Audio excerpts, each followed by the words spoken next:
Friends, welcome to our cooking channel Bharti creation. આજે આપણે બનાવીશું રાંધણ છઠ પર બનાવીને સાતમ પર ખાવાની મજા પડે તેવા ખાટા વડા, જેને સૌરાષ્ટ્રમાં ધારવડા પણ કહે છે।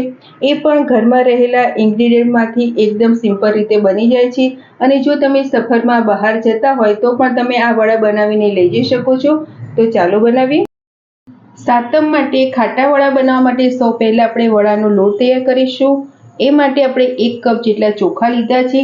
ચોખા તમે કોઈ પણ વેરાયટીના લઈ શકો છો। અત્યારે આપણે જે ખીચડિયા ચોખા મળે છે તે લીધા છે અને આપણે અડધી ચમચી મેથી અને જેટલા આપણે ચોખા લઈશું તેનાથી અડધી અડદની દાળ અને તેનાથી અડધી આપણે ચણાની દાળ લઈશું। હવે આપણે આ બધા જ ઇન્ગ્રીડિયન્ટને મિક્સ કરીને પહેલા તેનો લોટ તૈયાર કરીશું। એક નોનસ્ટિક પેન લઈશું અને તેને આપણે ગેસ પર ગરમ કરવા માટે મૂકીશું। તેમાં જે આપણે ચોખા લીધા છે તે નાખીશું। તેની સાથે આપણે જે ચણાની દાળ અને અડદની દાળ લીધી છે તેને પણ સાથે જ મિક્સ કરી દઈશું અને જે મેથીના દાણા લીધા છે તે પણ સાથે મિક્સ કરીશું। આ બધા જ ઇન્ગ્રીડિયન્ટને આપણે મીડિયમ ફ્લેમ પર 3 થી 4 મિનિટ માટે શેકી લઈશું। શેકવાથી જેમાં ભેજનું પ્રમાણ હશે તો તે નહીં રહે અને જ્યારે પણ આપણે આનો લોટ દળીશું તો સરસ રીતે દળી જશે। તેને આપણે આવી રીતે સતત ચલાવતા જઈશું અને 3 થી 4 મિનિટ માટે મીડિયમ ફ્લેમ પર શેકી લઈએ, જેથી દાળ અને ચોખાનો કલર પણ ન બદલાય। તો લગભગ 4 થી 5 મિનિટ જેવું થઈ ગયું છે અને દાળ ચોખાને પણ સરસ રીતે આપણે શેકી લીધા છે। તો હવે ગેસની ફ્લેમ બંધ કરીશું અને આ આપણે જે દાળ ચોખા લીધા છે તેને આપણે સહેજ ઠંડા થવા દઈશું। શેકીને આપણે દાળ ચોખા રાખ્યા છે તેમાંથી લોટ તૈયાર કરીશું। એ માટે ગ્રાઇન્ડર જાર લઈશું અને તેમાં આપણે ઠંડા કરેલા દાળ ચોખા મિક્સ કરીશું। બધા જ દાળ ચોખાને આપણે આમાં મિક્સ કરી દઈએ। આને હવે આપણે સરસ રીતે ક્રશ કરી લઈશું।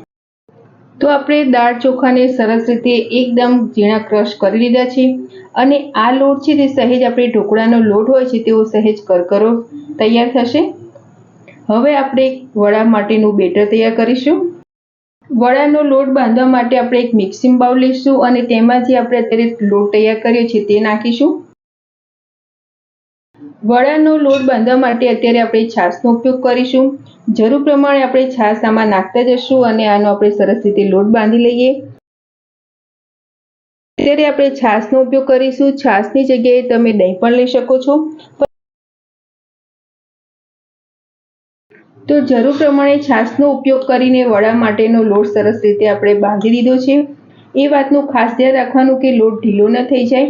આમાં આપણે અત્યારે 1 કપ જેટલી છાશનો ઉપયોગ કર્યો છે।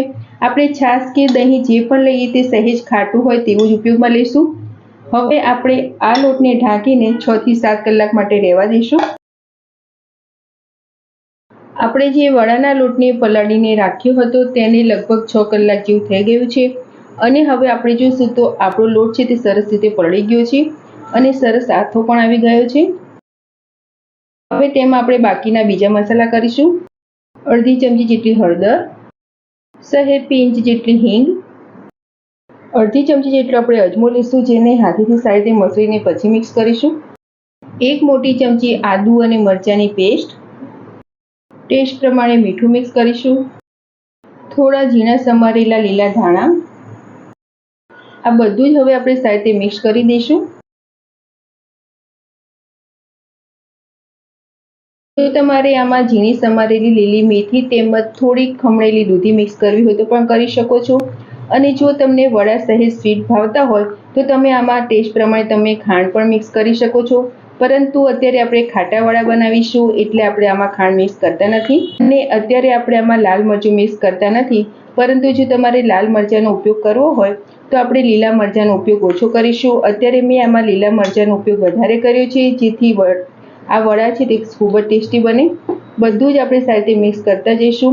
જો તમારો વડાનો લોટ સહેજ કાઠો લાગે તો તમે જરૂર પ્રમાણે આમાં 1 થી 2 ચમચી જેટલું પાણી મિક્સ કરી શકો છો, પરંતુ આપણે અત્યારે જે વડાનો લોટ તૈયાર કર્યો છે તેમાં પાણી મિક્સ કરવાની જરૂર નથી।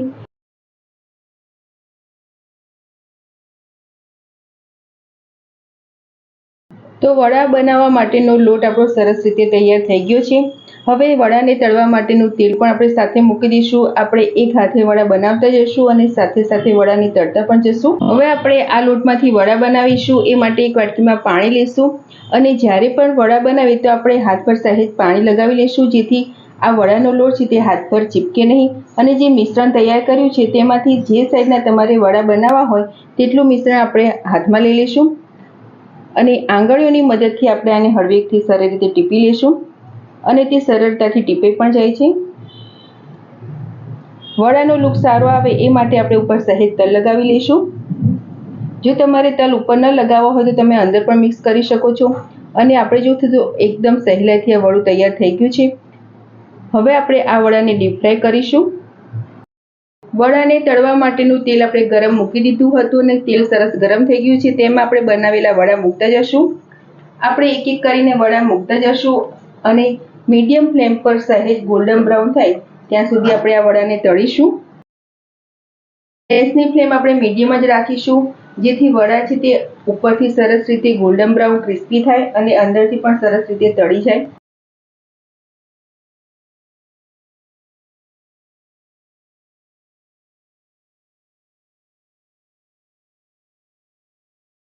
આ વડાને આપણે મીડિયમ ફ્લેમ પર થવા દઈએ। એકાદ મિનિટ જેવું થાય પછી વડાને આપણે પલટાવી લઈશું।